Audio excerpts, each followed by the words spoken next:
जय सिया राम। आप सभी भक्तों को गोस्वामी तुलसीदास जी के जयंती की ढेर सारी शुभकामनाएं। सभी सनातनी भाई बहनों को मेरा प्रणाम।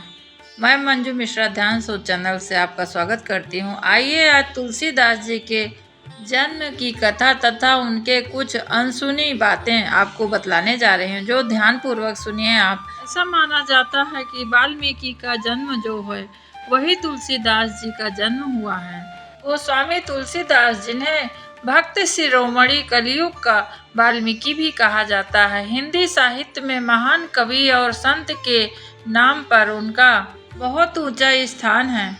आपको बतला दूं कि ये उत्तर प्रदेश के एक छोटे से कस्बा में राजापुर गांव नामक, वहां इनका जन्म हुआ। वो असामान्य रूप से ही जन्म हुआ है उनका। साधारण बालक की भांति उनका जन्म नहीं हुआ। जब वो जन्म लिए तब उनके 32 दांत थे और ऐसा लग रहा था कि ये 2 साल के बालक हैं। जन्म के समय ही उनके चेहरे पर एक अलौकिक तेज था और जब जन्म के बाद तुरंत ही उन्होंने भगवान श्री राम का नाम लिया था, इसलिए उनका एक नाम राम बोला भी रखा गया। कहा जाता है कि तुलसीदास जी की अपनी पत्नी रत्नावली से वो बहुत प्रेम करते थे। एक बार जब रत्नावली अपने माँ के घर गई हुई थी तो तुलसीदास जी उनके पास जाने के लिए, उनसे मिलने के लिए इतनी हरी उफनती यमुना नदी को पार कर गए और रत्नावली ने तब उन्हें अपने घर में देखा तो उन्हें बहुत लजाते हुए कहती हैं कि आप इस प्रकार कैसे आ गए स्वामी, यहाँ पर मेरे माता पिता क्या सोचेंगे। और उन्हें समझाते और फटकार लगाते हुए कहती हैं, यदि इतना ही प्रेम तुम्हें भगवान राम से होता तो मोक्ष की प्राप्ति हो जाती। इस हाड़ मास शरीर को आप इतना प्रेम करते हैं, इतना ही भगवान से आप प्रेम करें, भगवान आपको मोक्ष प्रदान करवाएंगे। भजे मने तुलसा राम को भजो ना, भजे मने तुलसा राम को भजो ना। यमुना के तीरे तुलसा फिरते हैं, कुछ नहीं देखे पड़ो है। यमुना के जल में मुर्दा बहते हैं, ताही पकड़े तुलसा पारे गए हैं। भजो मन तुलसा राम को कहो ना। तुलसीदास जी की पत्नी उन्हें समझाते हुए कहती हैं, जितना प्रेम स्वामी हमसे किए हो, प्रभु जिसे कहे ना किए हो। जितना प्रेम स्वामी हमसे किए हो, प्रभु जिसे कहे ना किए हो। ले जाई है वैकुंठ धाम को, जहाँ ठाकुर दरबार लगी है, जहाँ ठाकुर दरबार लगी है। भजो मने तुलसी राम को कहो ना। पत्नी की यह बात उनके हृदय में शूल के समान लगी। तत्क्षण तुलसीदास वहां से निकल गए अपने ससुराल से और उसके बाद एक दिन भी अपने पत्नी की तरफ ना देखा। इतना ही नहीं, सांसारिक मोह माया को भी उन्होंने त्याग दिया और सिर्फ राम की भक्ति में ही अपना जीवन समर्पित कर दिया। तुलसीदास जी ने रामचरितमानस जैसे महान ग्रंथ की रचना किया है। विनय पत्रिका, कवितावली, गीतावली जैसी कई महत्वपूर्ण रचनाएं की हैं। रामचरितमानस जो राम कथा का अवधी भाषा में किया गया अनुवाद है, उसकी सबसे प्रसिद्ध रचना ग्रंथ ने हिंदी साहित्य और भारतीय संस्कृति को बहुत समृद्ध कर दिया। तुलसी जयंती गोस्वामी तुलसीदास जी के जन्म दिवस के रूप में मनाई जाती है।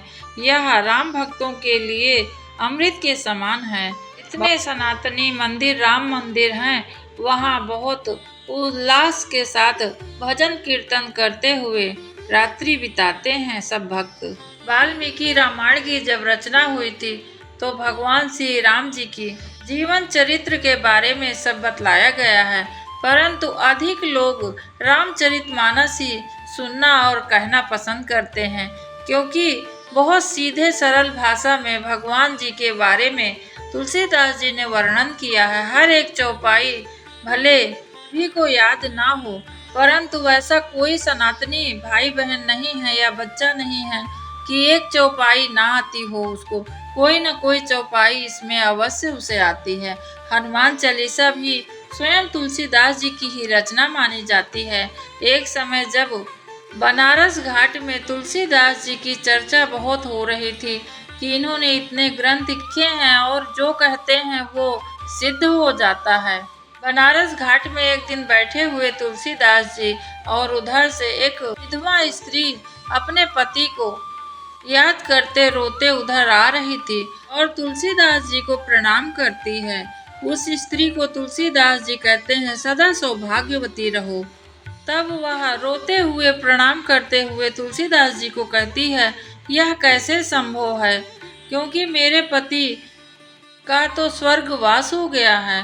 तब तुलसीदास जी कहते हैं, तुम चिंता मत करो पुत्री, यह तो मैं नहीं जानता कि तुम्हारे पति किस प्रकार से जीवित होंगे, परंतु तुम सौभाग्यवती जरूर होगी। अपने परिवार से कहना जाके कि घर में राम नाम का कीर्तन करवाएं। रात्रि भर सभी ने राम नाम का कीर्तन करवाया। प्रातः काल देखते हैं तो वह व्यक्ति जीवित होकर अपने घर की ओर आ रहा था। इस प्रकार की खबर जब अकबर को मिली तो अकबर ने तुलसीदास जी को निमंत्रण दे भिजवाया कि मेरे महल में उपस्थित हो। तुलसीदास जी गए और प्रेम से अकबर ने उन्हें बैठाया। जब कुछ समय बीत गया तो अकबर कहता है कि हे तुलसीदास जी, मैंने आपके बारे में बहुत सुना है, कुछ करामात यहाँ भी दिखाइए, कुछ करिश्मा दिखाइए, चमत्कार दिखाइए। तब तुलसीदास जी कहते हैं, मुझे कोई चमत्कार तो नहीं आता है, मैं तो प्रभु का भक्त हूँ और जो करते हैं मेरे प्रभु राम करते हैं। इस बात को सुनकर अकबर को ऐसे लगा कि वह हमारी बात नहीं मान रहे हैं। दोबारा अकबर ने फिर वही बात कही कि नहीं, आपको आता है, कोई चमत्कार हमें दिखाइए। तब कहते हैं फिर तुलसीदास जी कि नहीं, मेरे प्रभु के अलावा मुझे कोई चमत्कार नहीं आता। इस बात से नाराज होकर अकबर ने तुलसीदास जी को बंदी गृह में डलवा दिया। जब तुलसीदास जी बंदी गृह में गए तो उन्होंने अपने हनुमान जी को याद करने लगे, क्योंकि हनुमान जी ही उन्हें पहले भी भगवान श्री राम के दर्शन कराए थे चित्रकूट में। उसी समय रोते हुए जब हनुमान जी को करुण पुकार से उन्होंने याद किया, तब यह सब दोहा और जितने भी हनुमान चालीसा बना है उसी समय उन्होंने बोला था। इस बात को सुनकर हनुमान जी स्वयं हजारों बंदरों के रूप में अकबर का किला पूरा घेर लिया और तहस नहस कर दिया। तब इस बात को सुनकर अकबर ने बीरबल से पूछा कि यह सब क्या हो रहा है। तब बीरबल कहते हैं कि यह तुलसीदास जी का ही प्रभाव है, जो यहाँ इतने बंदर इकट्ठे हो गए हैं, आप उन्हें तुरंत कारागार से मुक्त करिए। तब उन्हें बंदी गृह से मुक्त करने के लिए स्वयं अकबर गए और कहने लगे कि मैं आपसे क्षमा मांगता हूँ, आप मेरे यहाँ से अब मुक्त हैं। तब तुलसीदास जी कहते हैं कि अब यहाँ पर भगवान का स्थान हो गया, अकबर तुम यहाँ नहीं रह सकते हो, अब तुम यहाँ से कहीं और चले जाओ। तब अकबर उनकी बात मानकर दूसरे स्थान पर अपना महल बनवाया और निवास स्थान बनवाया। तुलसीदास जी कहते हैं, जड़ चेतन जग जीव जत सकल राम मैं जानी, बंदाहूँ सबके कमल पद सदा जोर जुग पानी। तुलसीदास जी की अनेक अनेक रचनाएं जो उन्होंने लिखी है, श्री राम जी से साक्षात्कार उनका हो गया, हनुमान जी से साक्षात्कार उनका हो गया। इतने बड़े ग्रंथ लिखने वाले भगवान जी के भक्त तुलसीदास जी के बारे में जितना कहूँ उतना कम है। एक से एक भक्त इस भारत भूमि में उत्पन्न हुए हैं और मोक्ष गति उनकी हुई है। आज के लिए बस इतना ही। आप सभी को तुलसीदास जयंती की ढेर सारी शुभकामनाएं। सभी सनातनी भाई बहन सभी को मेरा प्रणाम। सावन का पवित्र महीना चल रहा है। आप सभी से निवेदन है कि एक लोटा जल और एक बेलपत्री अवश्य चढ़ाइए भगवान भोलेनाथ में। आप सभी की मनोकामना पूर्ण हो, इसी उम्मीद से आज का यह वीडियो यही समाप्त करती हूँ। ओम नमः शिवाय, हर हर महादेव। हरे कृष्णा। मैं ध्यान सोच चैनल से मंजू मिश्रा आपका स्वागत करती हूँ। उम्मीद करती हूँ कि अभी तक जितने भी वीडियो मैंने डाला है आप सबने देखा होगा और बहुत कठिनाई से ये सब वीडियो बनते हैं। आप इसकी वैल्यू ज़रूर समझेंगे।